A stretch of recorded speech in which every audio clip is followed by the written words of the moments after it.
एक सर्वसामान्य शिवसेनेचा कार्यकर्ता, शाखा प्रमुख, ते राज्याचा मंत्री, त्यानंतर शिवसेनेचं सगळ्यात मोठं जे पद असतं शिवसेनेमध्ये, आपल्या उद्धव साहेबांच्या सोबत ज्यांना पक्षप्रमुखांच्या सोबत काम करण्याची संधी मिळते, ते नेतेपद देखील आज मला मिळालं आहे. हा जो काही सन्मान माझा झालेला आहे, हा आपण गौरव केला आहे, तो मी आदरणीय शिवसेना प्रमुख बाळासाहेब ठाकरे यांच्या चरणी अर्पण करत आहे. या ठिकाणी होतो आणि मला जेव्हा शिवसेना प्रमुखांनी, उद्धवजींनी जिल्हा प्रमुख पदाचा जेव्हा निर्णय घेतला, त्यावेळेस मी श्रीकांतच्या आईला विचारलं, मी हे पद जे देत आहेत ती जबाबदारी स्वीकारू? त्यांचा आता आदेश आपल्याला आलेला आहे.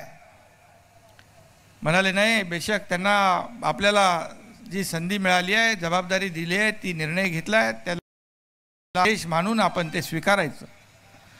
पण मी त्यांना सांगितलं, तुम्हाला आता मी जास्त वेळ देऊ शकणार नाही. आणि हसत हसत सगळ्यांनी परवानगी दिली. आणि मला कधी कुठल्याही कामामध्ये कधी घरातली कटकट वगैरे काय नसते, त्यामुळे तुलाही देखील लहान होता, त्याने देखील कधी कटकट केली नाही. त्याने माझं काम बघून मला वाटलं नव्हतं तो खासदार होईल. तो डॉक्टर झाला, माझी इच्छा होती त्याने डॉक्टर व्हावं, मोठं व्हावं, परंतु उद्धव साहेबांनी आदेश दिला आणि त्याला खासदारही करून टाकलं आणि तो खासदारही झाला.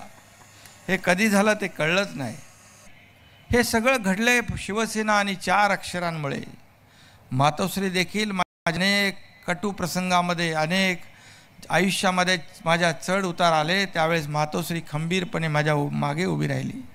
उद्धव साहेब असतील, रश्मी वहिनी असतील, याने अगदी कुटुंबातल्या सदस्यासारखं मला प्रेम दिलं. हे मला कधी विसरता येणार नाही. आणि म्हणून आज जे यश बघतोय आपण, या यशामध्ये फार सगळ्यांचा त्याग आहे, सगळ्यांचे कष्ट आहेत, मेहनत आहे. त्याशिवाय हे यश कदापि शक्य नव्हतं.